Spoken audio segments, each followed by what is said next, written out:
Bismillahirrahmanirrahim. Assalamualaikum warahmatullahi wabarakatuh. Shalom, Om Swastiastu, Namo Buddhaya, dan salam kebajikan. Perkenalkan, nama saya Umul Khair dengan NIM 220305500024. Saya dari program studi Gizi Fakultas Ilmu Keolahragaan dan Kesehatan Universitas Negeri Makassar. Nah teman-teman, pada video kali ini saya akan membahas topik yang sangat penting, yaitu tentang perawatan dan pengobatan gizi buruk pada balita.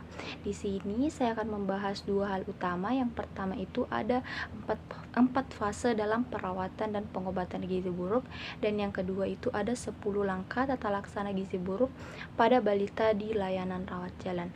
Nah, pastikan teman-teman menyimak baik-baik sampai akhir video ini, karena informasi ini sangat berguna bagi para orang tua, tenaga kesehatan, dan siapa saja yang peduli dengan kesehatan anak-anak. Nah, mari langsung saja kita mulai. Nah, pemulihan anak dengan gizi buruk memakan waktu hingga 6 bulan. Selama perawatan di rumah sakit, pemulihan dilakukan sampai komplikasi medis hilang, edema berkurang, dan nafsu makan membaik. Jika layanan rawat jalan tersedia, fase pemulihan bisa dilanjutkan di sana. Namun jika tidak, semuanya dilakukan di rumah sakit hingga si anak benar-benar sembuh. Nah, di sini ada 4 fase dalam perawatan gizi buruk. Tapi tidak semua balita harus melewati semua fase ini. Nah, berikut penjelasannya. Yang pertama di sini ada fase stabilisasi, yang dimana fase awal biasanya berlangsung itu 1-2 hari, tapi bisa juga sampai seminggu, tergantung kondisi anak. Nah, pemantauannya dilakukan dengan mengecek tanda vital seperti nadi, suhu tubuh, frekuensi napas, serta berat badan. Nah, yang kedua ada fase transisi, fase peralihan menuju pemulihan, di mana tubuh anak mulai beradaptasi dengan peningkatan asupan energi dan proteinnya. Pemantauannya itu sama seperti di fase stabilisasi. Nah, yang ketiga ada fase rehabilitasi. Fase ini anak diberikan makanan untuk mengejar tumbuh kembangnya. Energi yang diberikan lebih tinggi, biasanya itu sampai 150-220 kilokalori per kilogram berat badan per hari, berlangsung sekitar 2-4 minggu. Yang terakhir ada fase tindak lanjut.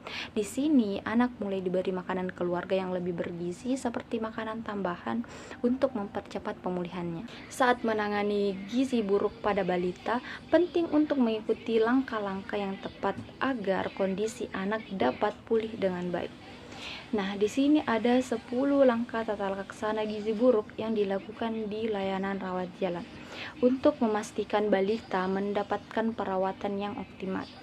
Nah, yang pertama kita harus mencegah dan mengatasi hipoglikemia. Semua anak dengan gizi buruk itu mengalami atau berisiko mengalami gula darah rendah atau hipoglikemia. Jika tidak memeriksa kadar gula, beri larutan glukosa 10% secara oral atau 1 sendok teh gula dalam 50 ml air. Nah, yang kedua, mencegah dan mengatasi hipotermia. Anak dengan gizi buruk sering mengalami suhu tubuh yang rendah atau hipotermia. Nah, balita harus dihangatkan dengan pakaian yang tebal dan selimut untuk menjaga suhu tubuh si anak ini. Dan yang ketiga, mencegah dan mengatasi dehidrasi. Anak dengan gizi buruk sering mengalami dehidrasi. Jika mengalami diare, beri larutan risomal atau oralit khusus gizi buruk setelah setiap buang air besar. Dan yang keempat, memperbaiki keseimbangan elektrolit.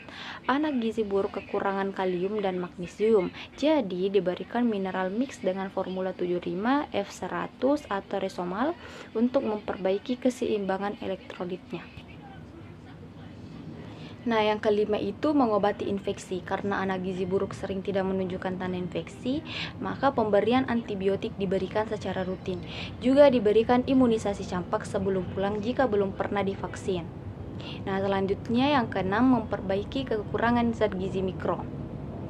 Nah, anak gizi buruk itu kekurangan vitamin dan mineral, tetapi zat besi diberikan hanya setelah nafsu makan dan berat badan mulai meningkat untuk mencegah yang namanya memperparah infeksi.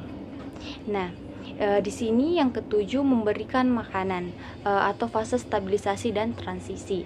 Nah, makanan khusus diberikan pada fase awal atau stabilisasi dan transisi seperti formula 75 untuk pemulihan. Nah, yang kedelapan itu memberikan makanan untuk tumbuh kejar. Nah, pada fase penyembuhan atau rehabilitasi ini diberikan lebih banyak kalori, yakni 150 sampai 220 kilokalori per kilogram per hari, dan protein untuk mendukung pemulihan tubuh. Nah, yang kesembilan itu ada stimulasi tumbuh kembang. Anak gizi buruk butuh stimulasi mental dan motorik. Orang tua didorong untuk memberikan stimulasi melalui bermain, bernyanyi, dan kegiatan lainnya. Nah, yang ke-10 itu tindak lanjut di rumah. Setelah anak pulang, dilakukan kontrol rutin, dimulai 1 minggu sekali, lalu 2 minggu sekali, hingga 6 bulan untuk memastikan pemulihan yang lengkap. Nah, dengan langkah-langkah ini, penanganan anak gizi buruk dilakukan secara bertahap hingga mereka benar-benar sembuh. Nah, teman-teman, penanganan gizi buruk pada balita bukan hanya tentang memberikan perawatan medis saja, tetapi juga memastikan masa depan yang lebih cerah bagi generasi penerus kita. Melalui 10 langkah tata laksana yang tepat, kita tidak hanya menyelamatkan nyawa, tetapi juga membangun fondasi yang kuat untuk kesehatan dan perkembangan anak. Nah, terima kasih telah menyimak video ini hingga akhir. Semoga informasi ini bisa menginspirasi kita semua untuk terus peduli dan berperan aktif dalam mendukung kesehatan anak-anak Indonesia. Akhir kata, wabillahi taufiq wassalam. Wassalamualaikum warahmatullahi wabarakatuh.